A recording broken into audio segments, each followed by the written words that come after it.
I got indicted because I was framed in a case by this corrupt DEA agent by the name of Timothy P. Gray. Timothy P. Sounds Gray. like a corrupt. Y'all got all the paperwork right there. Yeah. His picture in there and everything. He's mad, bro. Like, to this day, I know he watching these interviews and all that. Real life.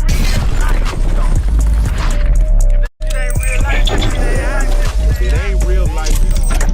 Just say real life street stars. You know what time it is. There was another situation, man, in which a Fed, I believe, got arrested under your watch, man, on your birthday.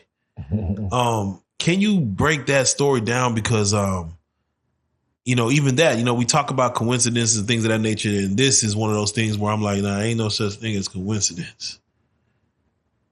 That is God, bro. God for real, bro. Look, God don't give no fuck about me being a gangster or using profanity or none of that. I do God's will. You know what I'm saying?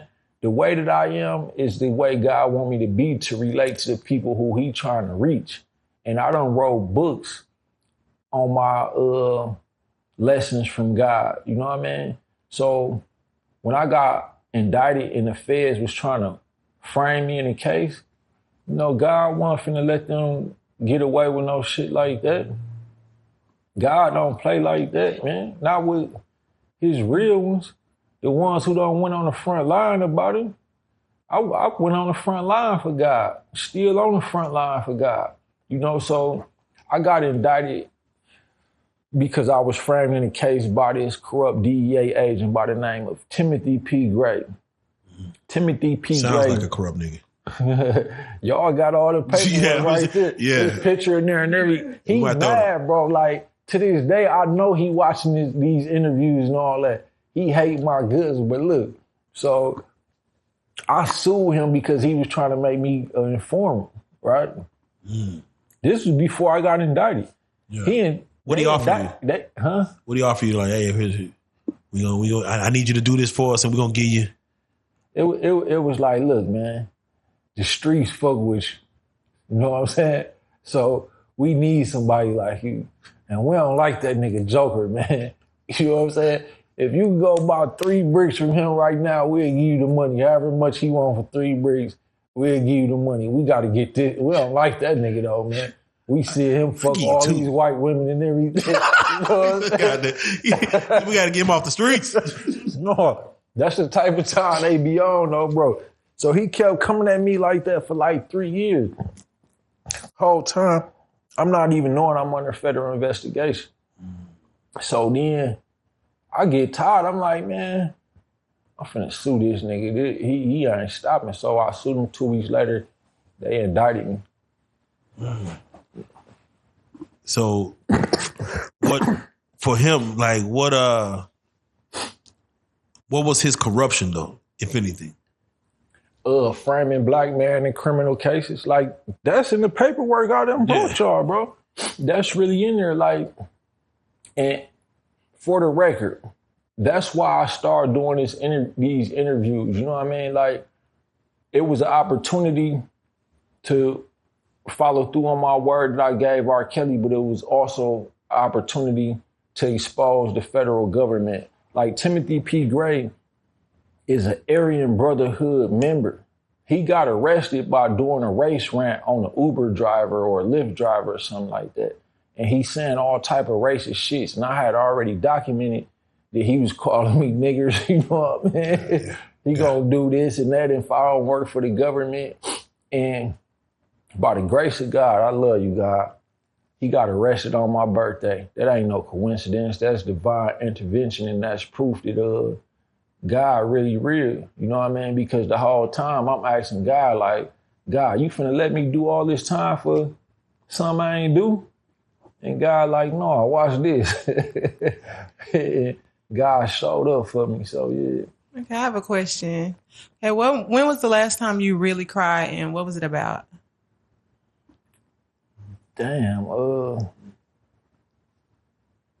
me think. That's a good question, because Oh, I cried over a bitch, man. Damn. Let me stop playing. Damn. I do y'all see. Look, Damn. look. You remember last time I did the 2 interviews. One of them was on Pimp McKeon time, the trick and the pimp. Yeah. And I played the sucker, right? Yeah. 48 Laws of Power say play a sucker to catch a sucker, right? Ronnie Bo ain't no sucker, baby, but I played a sucker to catch a sucker. And with all due respect to Pimp McKeon, I love him. But on a big stage, I showed that Pimp McKeon was the sucker. You know what I'm saying? By playing the sucker, because you know what? I made him admit to some sucker shit. When y'all go back and watch the interview, you will see. But for the record, I was acting on there. I was on my Tupac shit. Juice. Tupac and Juice. I was, you know what I'm saying? I ain't no sucker, though. I was playing a sucker, but I can't think of when I cried. It had to be, I don't know, man.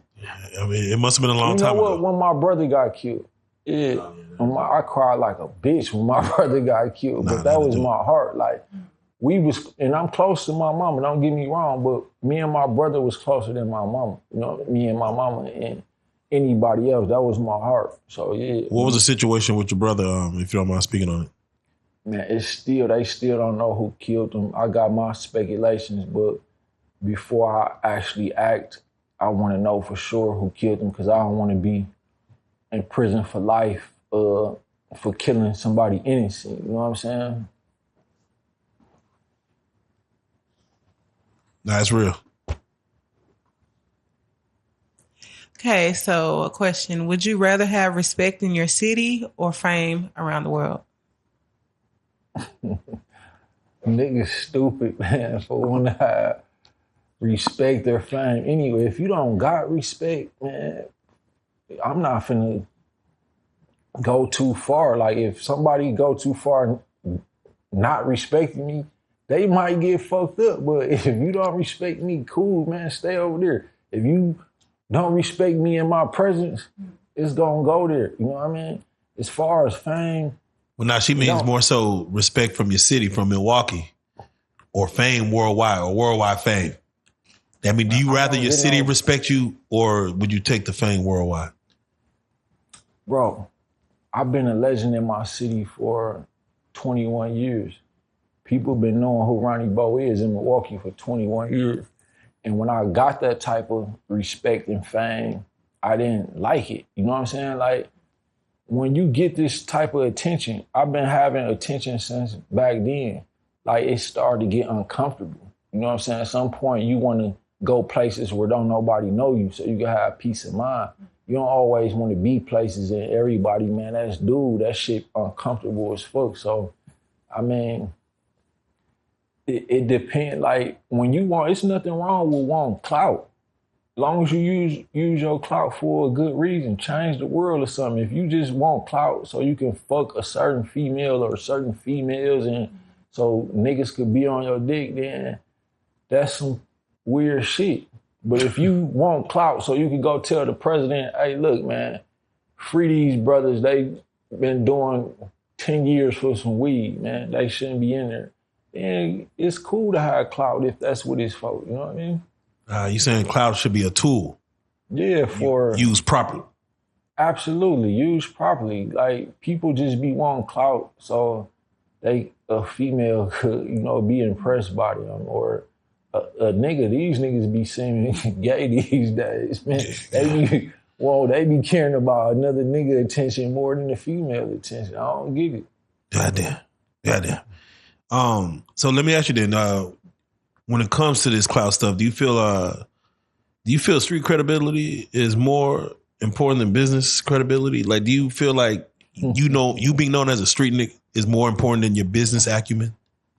Man, when keeping it 100 and being in the streets was still what's up, then I'd have chose my street credibility over anything. But now that shit don't mean nothing, bro. Like, for real, like. Business credibility, absolutely, for sure. If I go in the bank and say, I need $250,000 loan because I'm trying to buy these couple properties or start this business or something, like, why would a nigga want street credibility over that? You know what I'm saying? That shit don't mean nothing no more. You got niggas like Young Thug who publicly wore dresses and lipstick and got his fingernails painted and shit, who street niggas looking up to now. Like, I don't want that shit. I don't want no street credibility no more. Goddamn. That's real. But if someone questions the work that you put in these streets, do you feel the need to argue them down about what you've really done? Absolutely not. Cause then I'm scared they gonna tell on me about some shit I was hoping I got away with. You get the bragger. You get the what's his name? I forget his name from Philly. Goddamn it. He get to telling free the guys. But yeah, nah. You gotta keep it real.